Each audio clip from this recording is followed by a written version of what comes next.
Now here's the second law that changed my life forever in network marketing. I learned the law of sowing and reaping. And in the law of sowing and reaping is also the story of the law of averages. Jot this down. The story of the sower comes from the Bible. I'm an amateur on the Bible, but this is such a useful story. Here's what the story says. And take the notes, because the drama's in the details.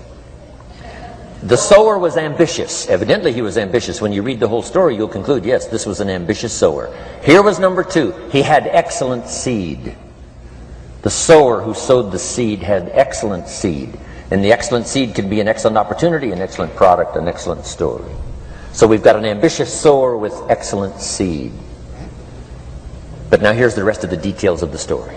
For your information, for the drama of your life, so you can understand things better. Learning some of this is how I got rich by age 31. Okay. Number one, it says the sower goes out to sow the seed, but the first part of the seed falls by the wayside and the birds get it. So jot this down. The birds are going to get some of the seed. The birds are going to get some of the seed.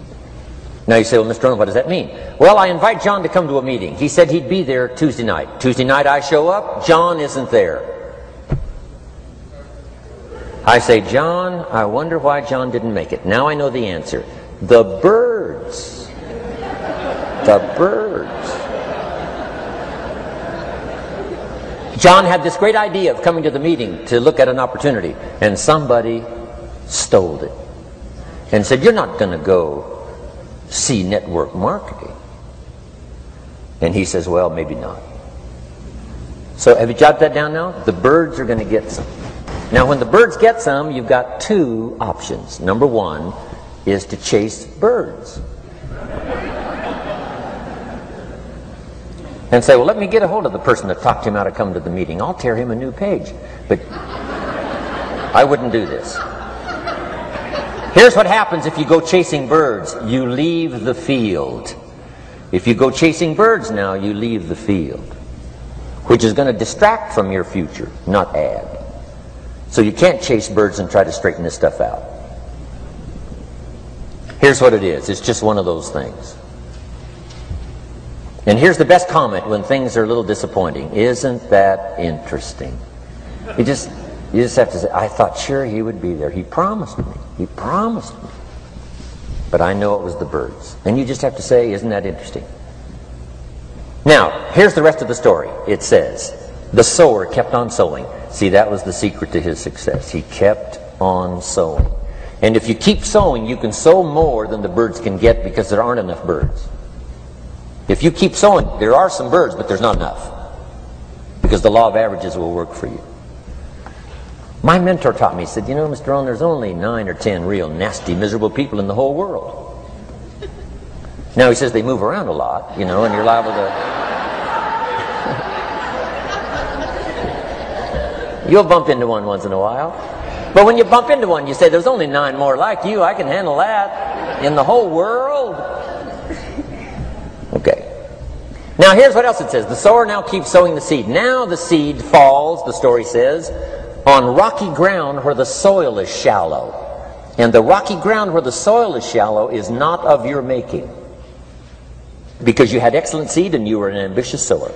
So the rocky ground where the soil is shallow is not of your making. But here's what it says what happened. This time, the little seed that falls in the ground starts to grow. And the little plant starts to grow. But the first hot day, it withers and dies. It dies. Not an easy thing to watch. I finally get John started. Sure enough, 3 or 4 days later, somebody says, boo! And he goes...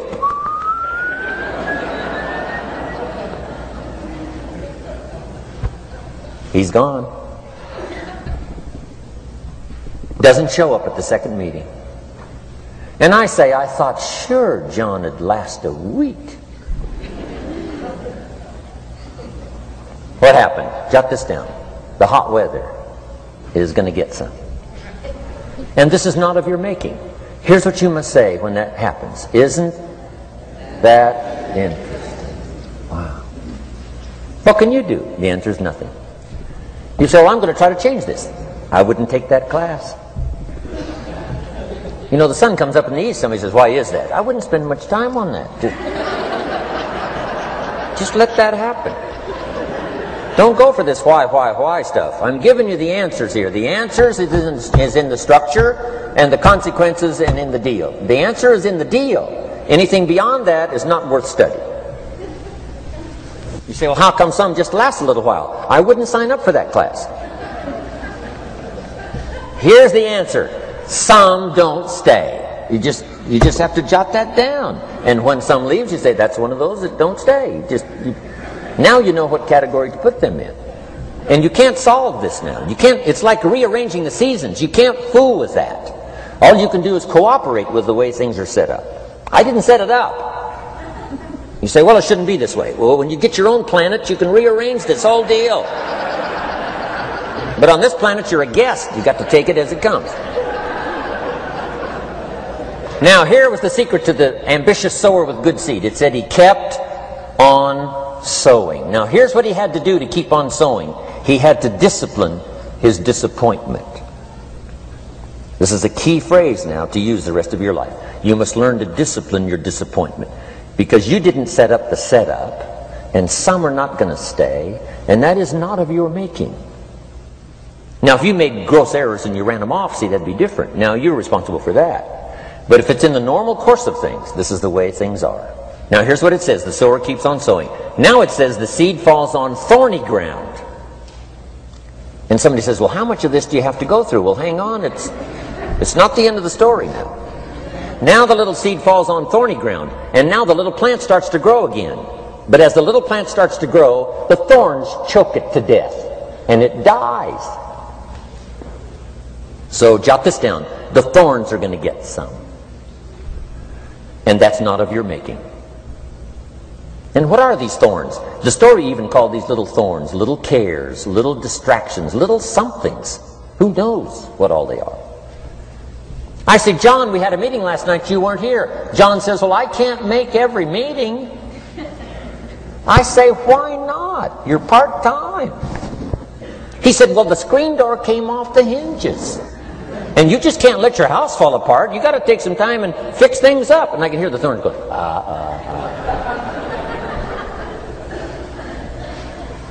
He says some extra trash had piled up in the garage. You can't let mountains of trash take over. You got to keep your trash hauled out.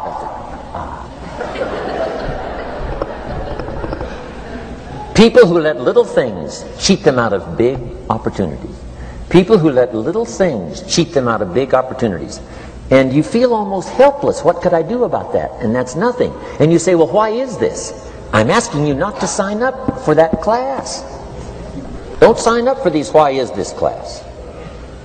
It's just the way it is. Like winter following fall and spring following winter. So if you got that, the thorns are going to get some. But now here's the good news. Let's read the rest of the story now quickly.